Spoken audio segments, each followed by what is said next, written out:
Dios le habló a él y cómo ellos también recibieron el Espíritu Santo. Vi que sobre los gentiles también se derramó el Espíritu Santo. Así que Pedro hace todo el relato allí del versículo 1 al versículo 18 del capítulo 11. Así que no lo vamos a leer, leanlo en su casa, pero es casi lo mismo del capítulo 10. Y el versículo 19 hasta finalizar el capítulo 11 es la fundación de la iglesia en Antioquía. Y vamos a leer la palabra del Señor en el nombre del Padre, del Hijo y del Espíritu Santo. Dice la palabra del Señor: ahora bien, los que habían sido esparcidos a causa de la persecución que hubo con motivo de Esteban, pasaron hasta Fenicia, Chipre y Antioquía, no hablando a nadie la palabra, sino solo a los judíos. Fueron perseguidos, ¿se acuerdan que lo habíamos visto bastante tiempo atrás? Allí por lo que había acontecido con Esteban, fueron esparcidos, la iglesia se empezó a separar, pero todo era con un propósito. ¿Recuerdan que lo hablamos? El propósito de Dios era que cada uno llevara el evangelio donde estuviera. Y así el evangelio se expandió. Y aquí el relato de la iglesia en Antioquía, llegan esos a Antioquía, le hablaban solo a los judíos por el tema de la persecución. Pero había entre ellos, dice el versículo 20, unos varones de Chipre y de Cirene, los cuales cuando entraron a Antioquía hablaron también a los griegos anunciando el evangelio. Y yo puse aquí en esta parte, si vamos a la otra imagen, dice el evangelio se expande. Se expande el evangelio, creyentes comienzan a anunciar el evangelio a lugares donde no había llegado y el evangelio sigue creciendo. Lo que Dios le dijo, espere, que justo Biblia lo citaba, será lleno del Espíritu Santo y van a llevar el evangelio desde donde, de Jerusalén, Judea, Samaria y hasta lo último de la tierra. Se seguía expandiendo el evangelio, ¿no? Seguía creciendo la iglesia. Antioquía era una ciudad sumamente importante allí en el Imperio Romano. Era, si mal no recuerdo, la tercera ciudad. Era Roma, Alejandría y Antioquía. Era el tercer lugar donde había muchas personas, pero había mucho paganismo también allí en Antioquía. Era una ciudad muy pagana, muy idólatra, pero hasta allí llegó el evangelio, hermano. Porque Dios quiere salvar a todos. Dios quiere que todos conozcan el evangelio. Los brujos, los hechiceros, los asesinos, los drogadictos, todos deben conocer el evangelio. Y la mano del Señor, dice el versículo 21, estaba con ellos y gran número creyó y se convirtió al Señor. La mano de Dios seguía estando con los discípulos. La mano de Dios estaba con todos los que creían en Él y predicaban la palabra de Jesucristo. La mano de Dios siempre estuvo acompañando a la iglesia y hoy la mano de Dios sigue acompañando a la iglesia, hermano. Si nosotros tenemos un corazón para Él, rendido para Él, la mano de Dios va a seguir respaldando, apoyando y guardando a la iglesia. Por eso nosotros creemos que nos vamos antes de la tribulación. Nosotros creemos que la iglesia se va antes, porque Dios va a guardar a la iglesia. Dios nos va a apartar en ese momento para que nosotros no pasemos por la gran tribulación. Bendito sea el nombre del Señor Jesucristo. Llegó la noticia de estas cosas a oídos de la iglesia que estaba en Jerusalén y enviaron a Bernabé que fuese hasta Antioquía. Cuando llegó y vio la gracia de Dios, se regocijó y exhortó a todos a que con propósito de corazón permaneciesen fieles. Fue Bernabé ya con otra autoridad, fue allí a ver lo que estaba aconteciendo y vio que la iglesia estaba firme, que estaba bien, que habían recibido al Señor, que estaban felices, que estaban gozosos, y dijo: sigan así, sigan con ese propósito de corazón y permanezcan fieles a Dios. Y es lo que Dios nos ha mandado y nos manda a cada uno de nosotros, que permanezcamos fieles, hermanos, siempre fieles al Señor. Porque era varón bueno y lleno del Espíritu Santo y de fe, Bernabé. Y una gran multitud fue agregada al Señor. Se seguía agregando, seguían almas sedientas, necesitadas de Cristo, seguían llegando a su presencia y postrándose y entregándose a Jesús. ¡Qué maravilloso, hermano! ¡Qué maravilloso! Y ese es el mover que nosotros queremos y deseamos y apuntamos, que la a moverse, la iglesia comienza a crecer y la iglesia comienza a expandirse, hermanos. Tenemos que estar preparados. Esto no es salir a lo loco, tenemos que tener una preparación. Y este estudio del libro de los Hechos también es una preparación para lo que va a acontecer en 2026.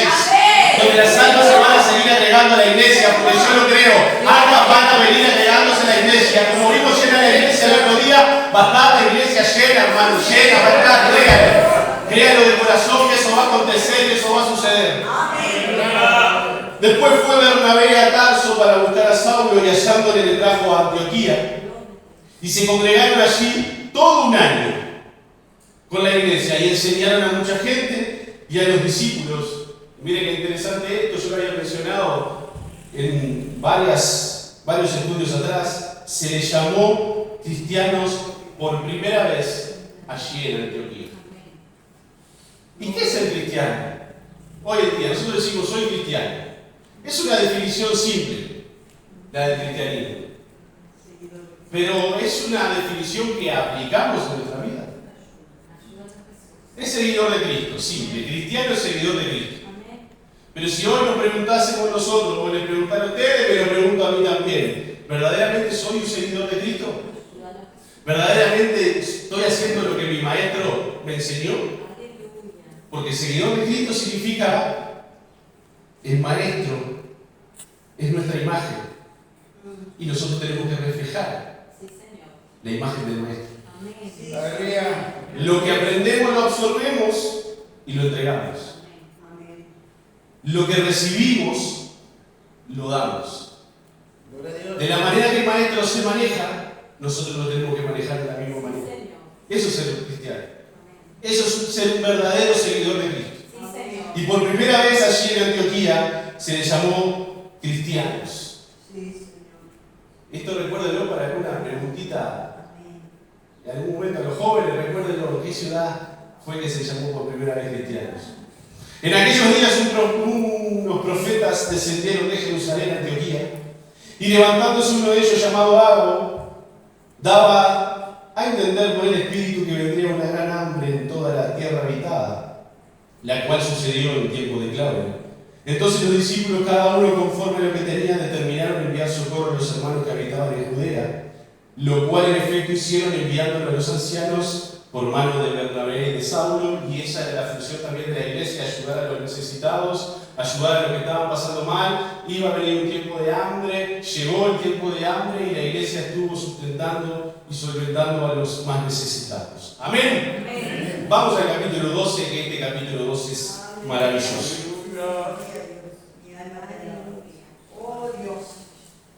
El capítulo 12 se divide en tres partes. La primera parte va del versículo 1 al versículo 5, es Jacobo muerto y Pedro encarcelado. La segunda parte va del versículo 6 al 19, y es cuando Pedro es librado de la cárcel.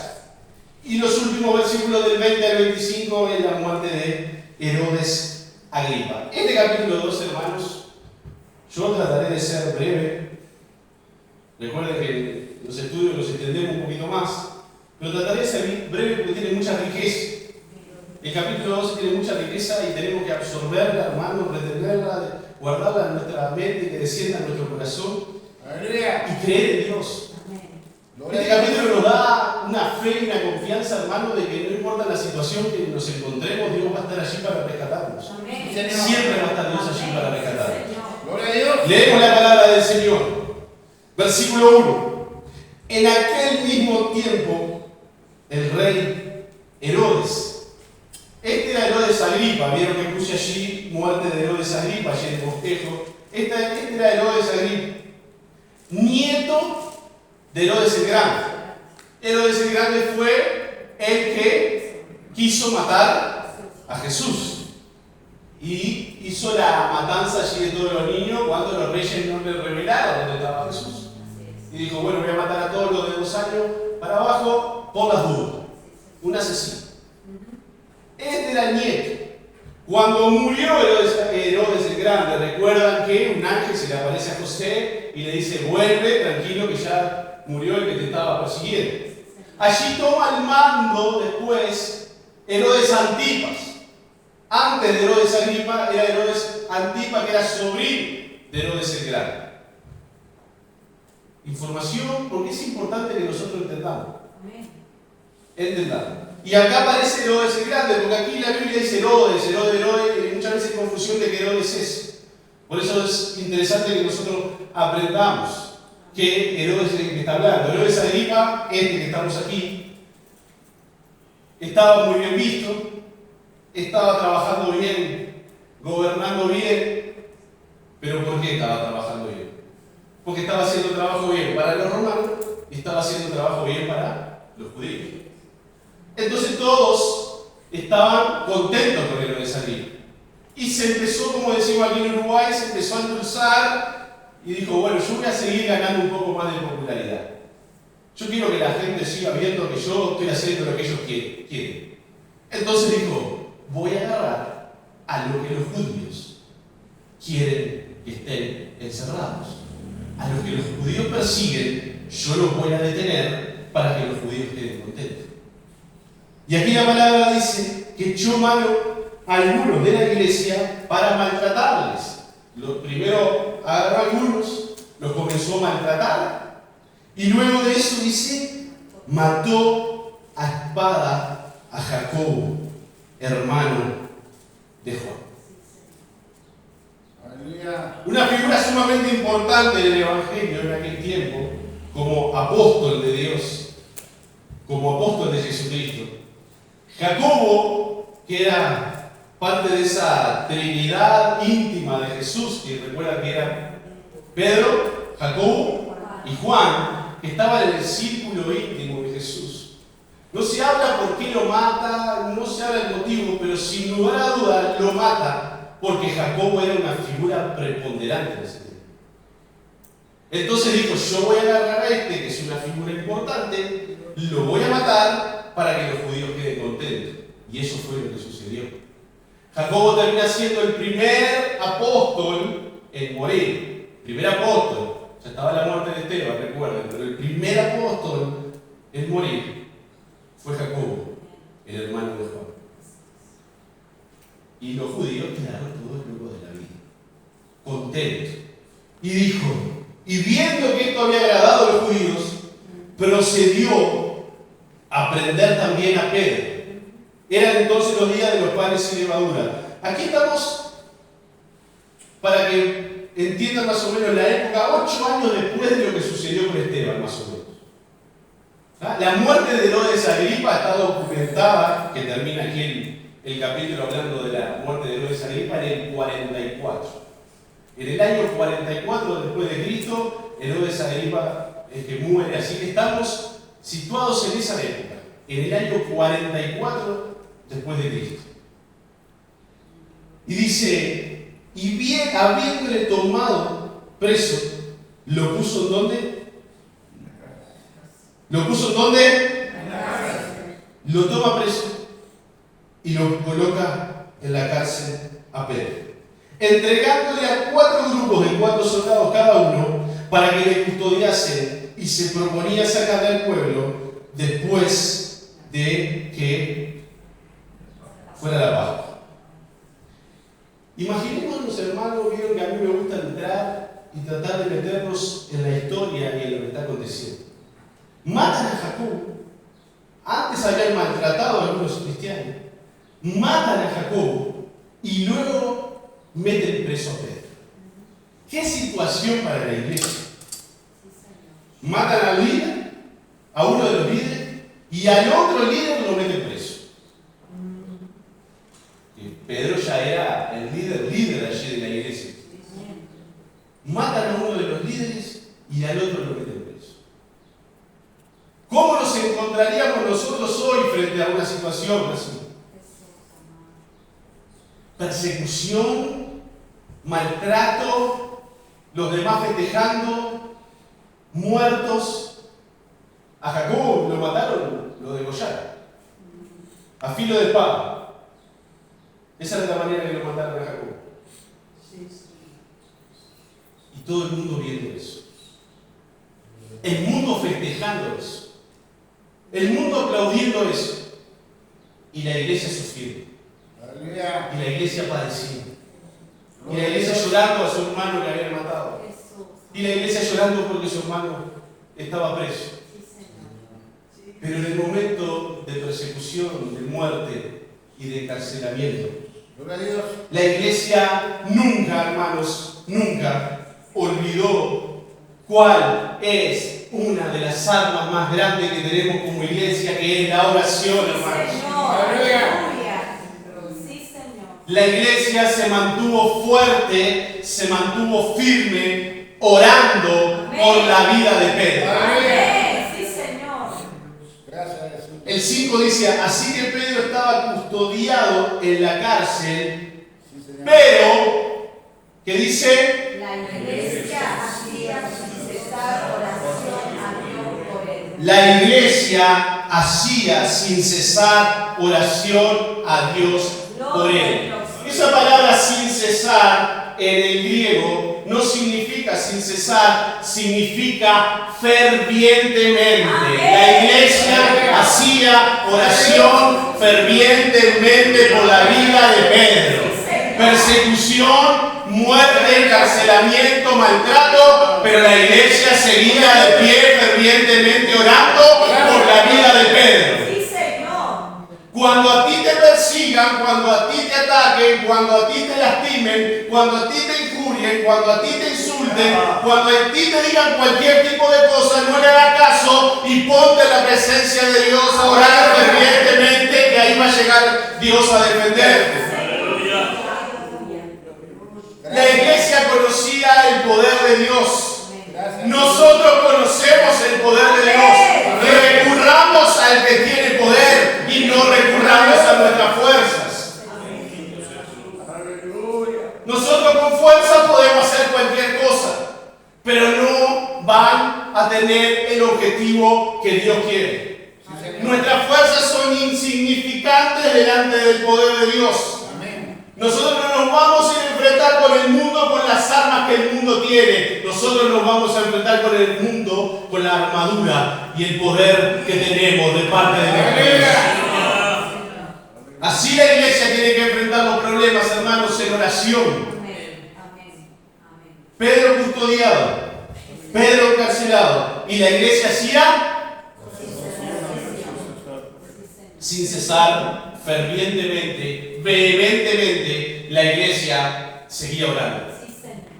No se puso a quejarse, no se pusieron a llorar por siempre, no se pusieron a discutir entre ellos, no se empezó a dividir la iglesia, sino que la iglesia se unió más. En medio de la persecución, la iglesia se unió más. En medio de la muerte, la iglesia se unió más. En medio de la cárcel, la iglesia se unió más. Y esa es la iglesia que queremos hoy. Esa es la iglesia que deseamos hoy. Esa es la iglesia que Cristo desea. Una iglesia unida. Pase lo que pase, unida, unida.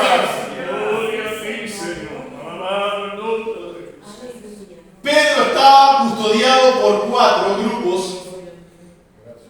de 4 soldados. Y ustedes saben, hermano, que Pedro se encontraba atado a los soldados. Había 2 soldados que estaban dentro de la cárcel, dentro de donde se encontraba Pedro, y 2 soldados fuera de la puerta.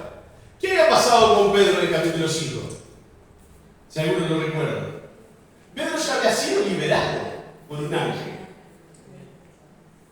Gloria a Dios. Pedro ya había sido liberado. Entonces, Herodes Agripa dijo: no, este no se me escapa más. Este ya sé que una vez se escapó. Así que ahora yo lo voy a atar. Le voy a poner cadenas.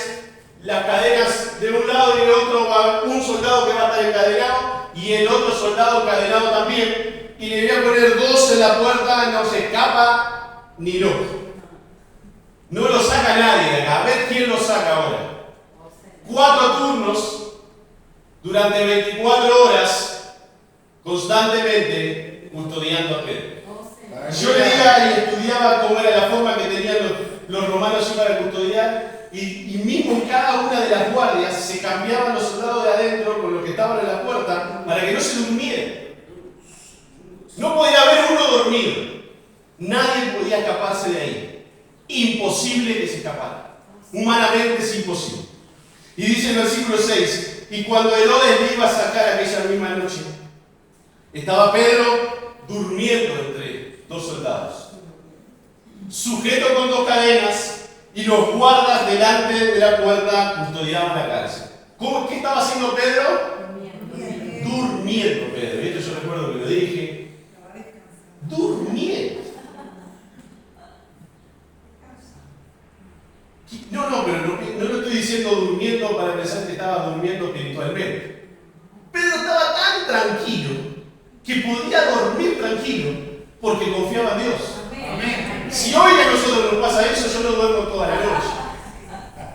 Me van a matar al otro día, me van a cortar la cabeza al otro día y no dormimos toda la noche.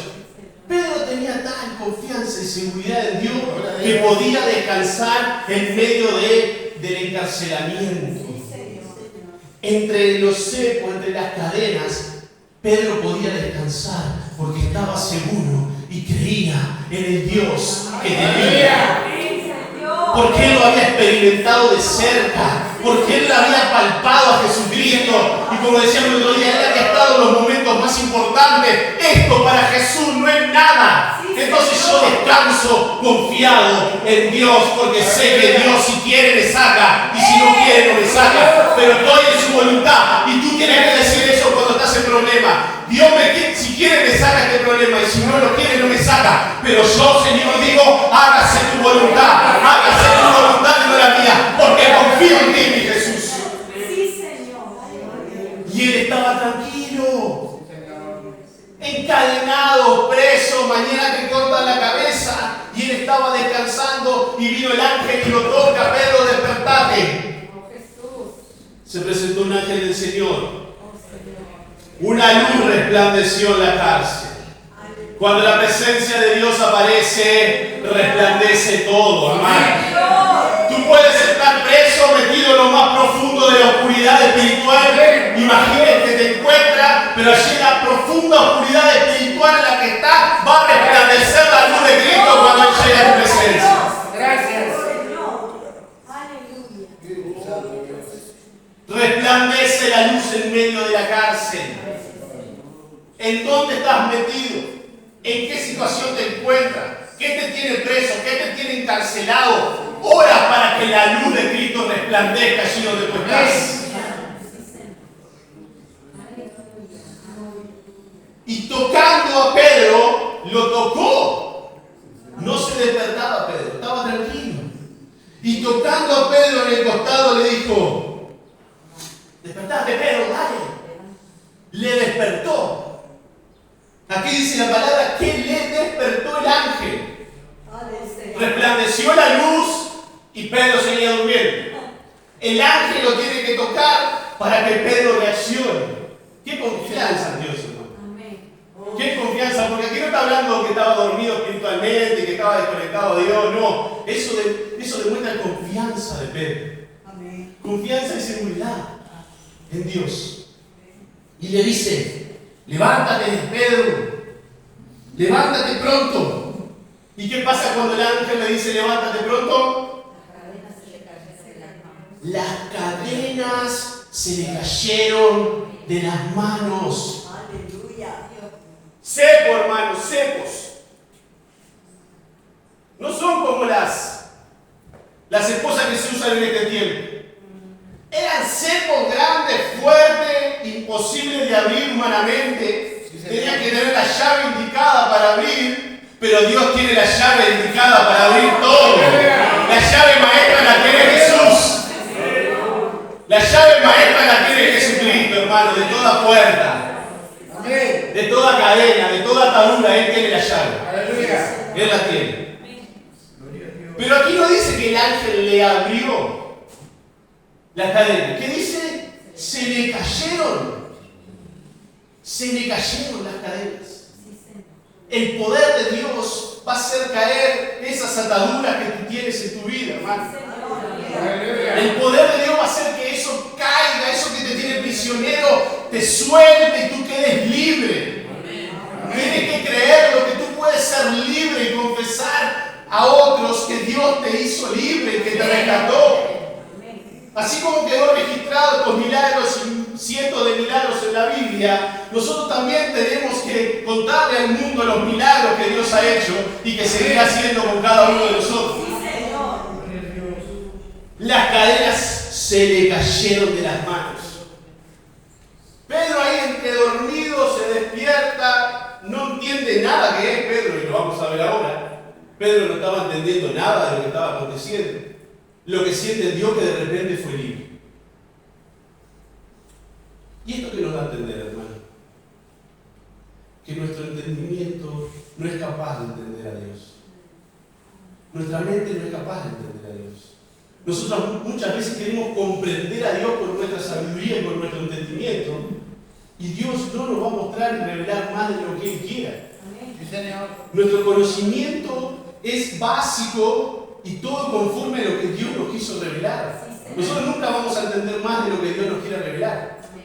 Muchos se quieren hacer que esto y lo otro, y papá, pero no. Son palabrerías humanas. Dios va a demostrar lo que quiere que sea revelado de Él.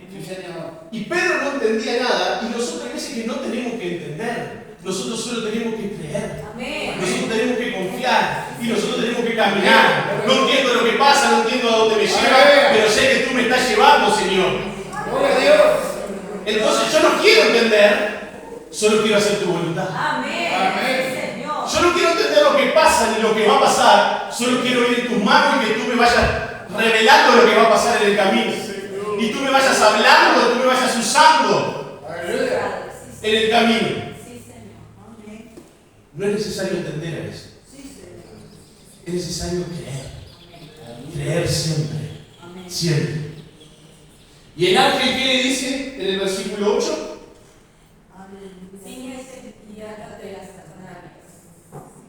Cíñete y átate las sandalias.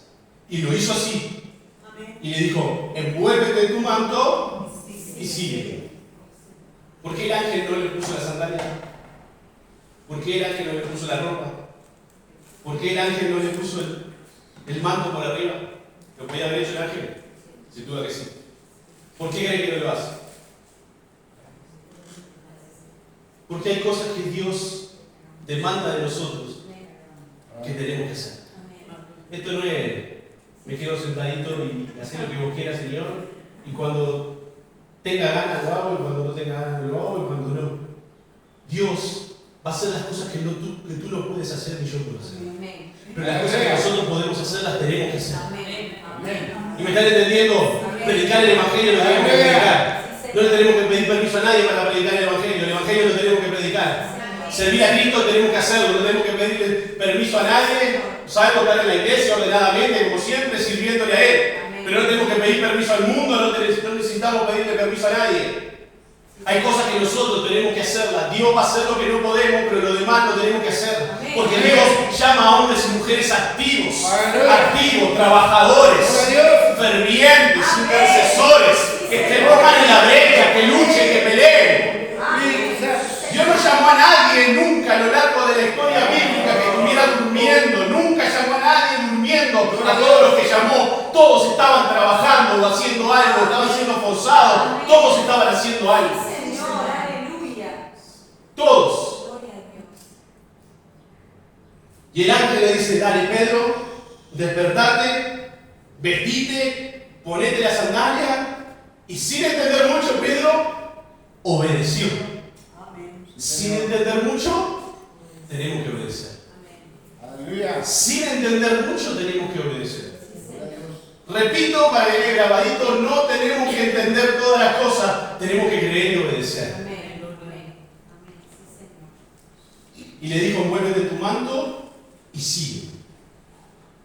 Y saliendo, le seguía. O sea que Pedro, sin entender lo que estaba pasando, obedecía. Y le seguía. ¿Qué estamos haciendo hoy nosotros? ¿Estamos siguiendo a Dios? ¿Estamos siguiendo a Jesús? ¿Estamos obedeciendo su voz? ¿Estamos obedeciendo lo que Él quiere? ¿Estamos trabajando como Él quiere? ¿Estamos dedicándonos como Él quiere? ¿Estamos siendo esforzados como Él quiere? ¿Estamos obedeciendo a Él? le seguía y vieron que le decía que Pedro no entendía, pero no sabía que era verdad lo que hacía el ángel, sino que pensaba que veía una visión. Pedro había tenido visiones, la visión de Cornelio, allí del lienzo extendido era una visión, y Pedro no entendía, pero es sumamente importante este pasaje, esta riqueza que nosotros podemos sacar de aquí, hermano. Por eso lo repito una vez más, no importa entender, lo que importa es obedecer. No importa comprender muchas veces todo, pero sí hacer la voluntad de Dios. Y Pedro no sabía si era una visión, si era real lo que estaba pasando, pero estaba obedeciendo paso a paso lo que el ángel le decía. Caminaba y le seguía al ángel sin saber que era un sueño, una visión, o realmente estaba sucediendo. Habiendo pasado, dice el versículo 10, la primera y la segunda guardia, llegaron a la puerta de hierro que daba a la ciudad, la cual se les abrió por sí misma. Y salidos pasaron una calle, y luego el ángel se apartó de él. ¿Qué fue lo que siguió haciendo el ángel durante el camino? Haciendo todo lo que Pedro no podía hacer. Caminó el ángel delante de Pedro, guiándolo, abriendo lo que Pedro no podía abrir. Y todo esto fue en respuesta a la oración de la iglesia. Amén. Hermano, nosotros tenemos en la oración un poder que muchas veces no creemos. La iglesia tiene un poder en la oración que muchas veces no confiamos en ese poder. Y muchas veces oramos por orar, pero no confiamos en la oración. No confiamos en el poder de la oración. Y la oración, hermanos, es poderosa. La oración eficaz del justo puede mucho. Hablábamos el otro día con una hermana. Podremos, porque somos justos por nosotros mismos, no, porque Cristo nos hizo justos. Yo no soy justo, tú no eres justo, pero somos justificados por Cristo. Él nos hace justos. Él nos justifica. Su sacrificio nos justificó. Su sacrificio nos santifica. Cada día, si nosotros estamos en obediencia, su palabra nos santifica. No somos santos por nosotros mismos, no somos justos por nosotros mismos, pero por medio de Cristo somos poderosos. Por lo que habita dentro de nosotros. Adentro de nosotros habita el poder más grande que pueda existir en la tierra, en el universo, en la galaxia, en todo lo que se le quiera ocurrir. No hay poder más grande que el poder del Espíritu de Dios. No hay poder más grande que el poder del Espíritu de Dios, hermano. Y eso yo lo vengo recalcando hace tiempo y lo hago a propósito para que lo grabemos en nuestra cabecita. Lo que está dentro tuyo es más grande y más poderoso que todo. Que todo problema, que todo cancelamiento, que toda persecución, que todo ataque, que toda situación difícil, el poder del Espíritu Santo es más grande que todo. Y la iglesia primitiva lo entendía y por eso oraba fervientemente para que Dios hiciera algo y liberara a Pedro. Y llegó el momento en el cual Dios llegó al encuentro de Pedro por medio del ángel para liberarlo y romper las cadenas y sacarlo en medio de los que lo estaban custodiando y abrir las puertas de la ciudad y decirle: Pedro, sabes que ya eres libre, tienes que ser libre de la situación en la que te encuentras, porque ese poder te va a rescatar, ese poder va a llegar a tu encuentro. Y la iglesia oraba y la iglesia clamaba. Pon la imagen ahí, Brian, por favor, del poder de la oración, para que vean. Yo traté de buscar una imagen de cómo se encontraba Pedro. Pedro estaba allí, sentadito en el medio del piso, tiradito, no sabemos cómo. Pero sí había dos guardias encadenados a él. Y ahí, bueno, puse algo de lo que ya comenté. Pero el poder de la oración llegó al trono de Dios y Dios respondió al poder de la oración. Y entendamos eso. cada oración que nosotros elevamos creyendo a Dios, confesando de que yo voy a orar hoy, Señor, pero yo voy a hacer una oración creyendo de que va a suceder. Amén. Creyendo que mi hermano que está pasando por una situación difícil, hoy tú lo vas a liberar. Sí, Y Señor. la iglesia lo hizo de esa manera. Se unió y clamó, no le importó que habían matado a Jacobo, obviamente que sí le importó, pero que me refiero a que seguía activa la iglesia. No quedó pensando que mataron a Jacobo y quedaron tristes, no, siguieron adelante. Y nosotros como cristianos sabemos que lo que le pase a mi hermano, lo que le pase a mi hermana, si llegamos a experimentar una situación como experimentó la iglesia, como se experimenta en Nigeria, en países que están matando a nuestros hermanos, sabemos que lo vamos a encontrar nuevamente. Ellos están con el Señor y que nosotros nos encontraremos nuevamente con ellos. Entonces tenemos que estar activos y seguir. Señor, ya va a llegar el tiempo que yo me voy a unir con mi hermano, pero mientras que esté aquí, yo voy a seguir orando fervientemente y clamando por los que están pasando problemas, persecución y ataques. Los que están muertos, ya no podemos hacer nada. Están contigo, Señor. Vamos a seguir luchando por los que están acá. Vamos a seguir luchando por la familia que está acá. Vamos a seguir luchando por los vecinos, por los drogadictos. Sigamos luchando por todos los que están presos y encadenados. ¡Aleluya! ¡Gloria a Dios! ¡Gloria a Dios! Poneme la otra, Brian, por favor. Dios tiene el control de todas las cosas.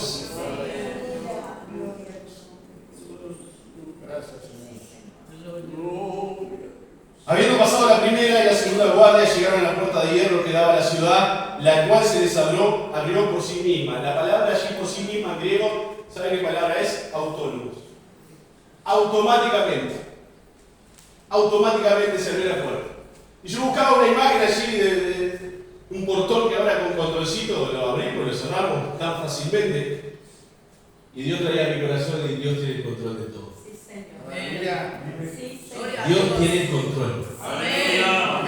El control de tu situación Sí, Señor. y también el control para abrir todo lo que está cerrado automáticamente. Amén. Las puertas de hierro grandes, no eran como las puertas acá de la iglesia, eran la puerta de la ciudad, era grande. Imagínense lo que pesaba cada hoja de esa puerta. Y las puertas, cuando estaba el ángel saliendo con Pedro, las puertas se abrieron automáticamente. Dios va a abrir el camino para que tú sigas llevando el evangelio de Dios. Dios va a abrir el camino para que tú sigas proclamando las maravillas y las grandezas de Dios. De acá no se escapa nadie, dijo Herodes Agripa. Pero no conocía el poder que habitaba en Pedro. El que te ataque no conoce el poder que habita en ti. Tú no lo atacas, tú ora. Tú no pelees, ora y confía. Tú no luches con tu fuerza, déjalo en las manos de Dios. Porque Dios tiene el control de todas las cosas. De todas las cosas tiene Dios el control. Y ponía allí, cuando estés encerrado en una situación de la cual no puedes salir, recuerda que Dios tiene el control de todas las cosas. Lo que está cerrado, ¿qué dice? Él lo abre. Y lo que está abierto, Él lo cierra. ¿esto es un invento mío? No. Apocalipsis 3, 7 y 8 dice eso la palabra de Dios. Amén, Señor. En Apocalipsis 3, 7 y 8, a ver si lo podemos poner allí. La palabra del Señor nos habla de que Él abre lo que está cerrado, cierra lo que está abierto, de que Él tiene el control de todas las cosas. Escribe al ángel de la iglesia de Filadelfia, esto dice el santo, el verdadero, el que tiene la llave de David, Jesucristo. El que abre y ninguno cierra, y cierra y ninguno abre. ¿Qué dice? El 8, yo conozco tus obras, he aquí he puesto delante de ti una puerta abierta, la cual nadie puede cerrar. Cuando Dios abre la puerta, no hay diablo, no hay demonio, no hay espíritu inmundo, no hay potestad que pueda cerrar la puerta que Dios abrió, hermano. ¡Nada!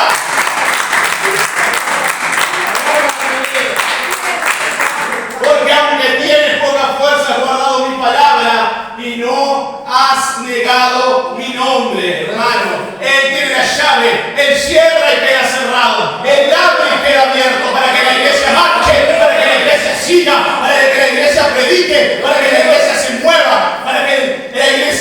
demuestre al mundo que nosotros no somos, es Él. Sí, Señor. Porque de Él y por Él son todas las cosas, hermanos. De Jesucristo. Gloria a Dios. Sí, Señor. Entonces Pedro, volviendo en sí, dice el versículo 11, dijo: ahora entiendo verdaderamente que el Señor ha enviado su ángel y me ha librado de la mano de Herodes y de todo lo que el pueblo de los judíos esperaba. Y habiendo considerado esto, llegó a casa de María, la madre de Juan Marcos, el que tiene por sobrenombre Marcos, el que escribió el Evangelio Marcos, donde muchos estaban reunidos orando. La iglesia seguía orando por Pedro.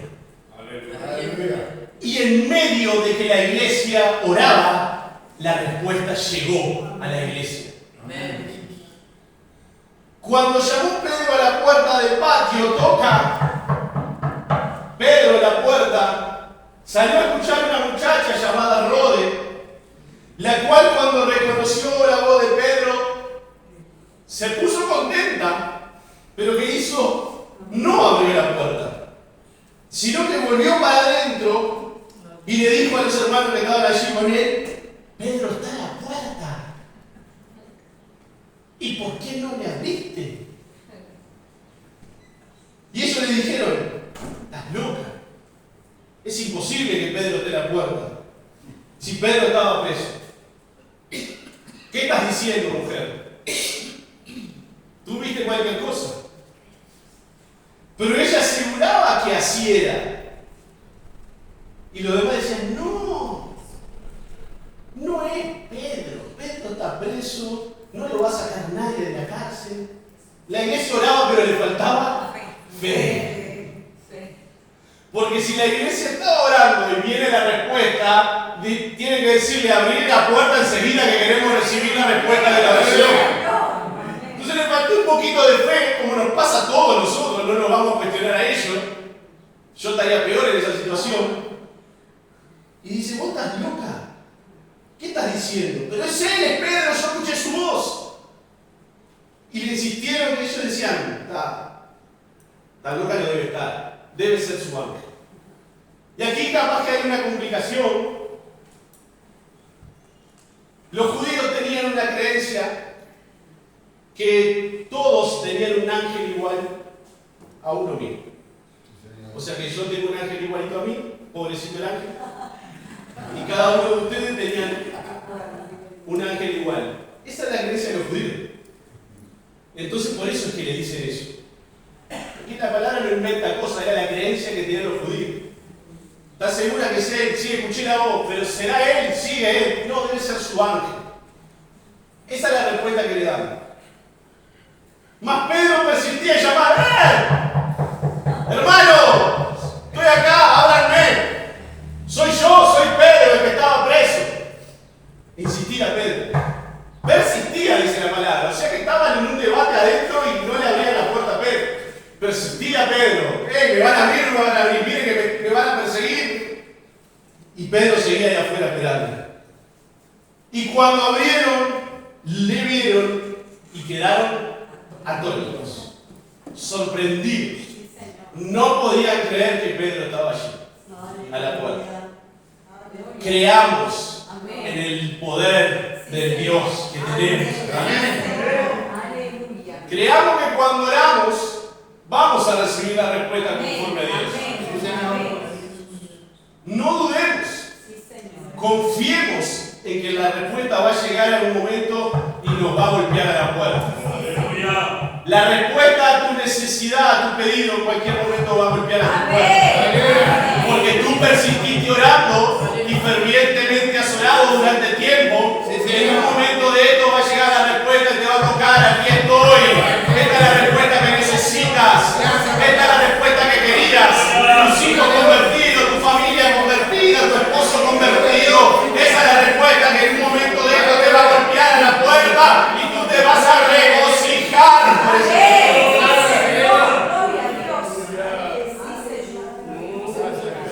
Pero él que me sacó un ángel, estoy escapado. Le contó cómo el Señor le había sacado de la cárcel y dijo, hacer saber esto a Jacobo y a los hermanos. Y salió y se fue a otro lugar. Este no es el mismo Jacobo, ¿no? Está claro. ¿Quién es este Jacobo? El medio hermano de Jesús. El que escribió la epístola, Santiago. Jacobo, que ya era un líder de la iglesia. Ahora, ¿cómo Jacobo se llama Santiago? En griego en latín, San Jacob. San Jacob, el santo Jacob. Y de allí se siguió corriendo y llegó a nuestra lengua San Jacob, Santiago. Simple. Es verdad esto. No estoy diciendo ningún bolazo. Así fue que llegó a nuestra lengua el nombre Santiago, de San Jacob. Aleluya. Por eso la epístola de Santiago es Jacobo, el medio hermano de Jesús, que ya estaba teniendo una figura preponderante también en ese tiempo. Entonces Pedro le dice, avísele a Jacobo y a todos los demás hermanos lo que acaba de acontecer. Y salió y se fue a otro lugar. Luego que fue de día, hubo no poco alboroto entre los soldados sobre qué había sido de Pedro. Mas Herodes, habiéndole buscado sin hallarle, después de interrogar a los guardas, ordenó llevarlos a la muerte. Después descendió de Judea a Cesarea y se quedó allí. Imagínense el alboroto que aconteció cuando los guardias no vieron nada, no saben qué pasó. Cuando reaccionaron estaban las cadenitas solas allí, las cadenas, y dijeron, y ahora no nos salva nadie, porque si los guardias no cumplían su trabajo, eran ejecutados, literalmente ejecutados. No había excusa, no había historia rara, te mataban. Y fue lo que aconteció. Los terminaron matando. Y el 20, ya para finalizar, y Herodes estaba enojado contra los de Tiro y los de Sidón. Pero ellos vinieron de acuerdo ante él y sobornando a Blasto, que era el camarero mayor del rey, pedían paz porque su territorio era abastecido por el del rey. Y un día señalado, Herodes, vestido de sus ropas reales, se sentó en el tribunal y a quienes arengó. Y el pueblo, miren qué interesante esto, y el pueblo clamaba gritando, voz de Dios y no de los hombres. No queremos escuchar tu voz, queremos escuchar la voz de Dios. El pueblo arengaba eso, clamaba diciendo, voz de Dios queremos escuchar y no voz de hombre. Porque él estaba arengando de una manera humana, carnal. Y qué peligro cuando hacemos eso, ¿no? Aún dentro de la iglesia. Todo lo que nosotros tenemos que hacer tiene que ser guiado por Dios y por el Espíritu Santo. Amén. Y siempre para honrarle a Él, siempre para exaltarle a Él. Cada palabra, cada testimonio, cada oración, cada pedido, todo tiene que ser para exaltarle a Él. Sí, Señor. Nosotros no podemos venir a pararnos acá y contar, yo no voy a contar historias mías que no bendicen a nadie. Lo que bendice, cambia, transforma y da vida nueva se llama Jesucristo. Solo Jesucristo. Solo Jesucristo. Y la gente clamaba, no te queremos escuchar la voz de Dios. Y en ese momento un ángel del Señor le dio, por cuanto no dio la gloria a Dios, y expiró comido de gusanos. Expiró, dice la palabra, dice, por cuanto no dio la gloria a Dios. Todos estaban glorificando a Dios, todos clamaban por voz de Dios, y él clamaba por sí mismo. Él quería demostrar su poder. Él quería demostrar su grandeza. Él quería demostrar su y su. Y peligro grande es cuando nosotros empezamos yo y mí y todo lo que refiere a la primera persona. Recuerden que nosotros siempre debemos proclamar la voz de Cristo. Pero la palabra del Señor crecía y se multiplicaba, dice el versículo 24. Pasaban cosas feas, pasaban situaciones difíciles, pero la palabra de Dios crecía y se multiplicaba. En la adversidad, en los problemas, la persecución, en el desierto, muchas veces Dios nos lleva a que pasemos por esas situaciones para que nosotros recurramos a Él plenamente y ahí el poder de su Espíritu Santo se hace manifiesto en cada uno de nosotros y la iglesia crece, y la iglesia se multiplica y la palabra del Señor se multiplica. Hay veces que pasamos cosas sin entender, repito, no entendamos y digámosle a Dios, es tu voluntad, aquí estoy, úsame como tú quieras, úsame como tú quieras, Señor. Y Bernabé y Saulo, cumplido su servicio, volvieron de Jerusalén, llevando también consigo a Juan, el que tenía por sobrenombre Marcos. La palabra del Señor crecía y se multiplicaba, hermanos. Rescatemos de este pasaje que Dios tiene control de todas las cosas, hermanos. Dios tiene el control de tu vida y el control de mi vida. Y deseo que así sea. Y que nosotros hoy podamos decirle a Dios, yo quiero que tú me manejes como tú quieras. Es difícil, yo sé que es difícil. Yo no digo que no sea fácil.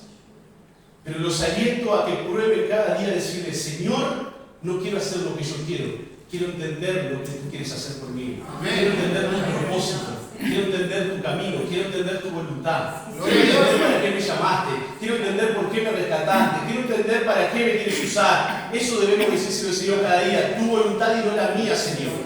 Tu voluntad y no la mía. Cámbiame y transfórmame de manera que yo entienda cada paso tu voluntad. Aleluya.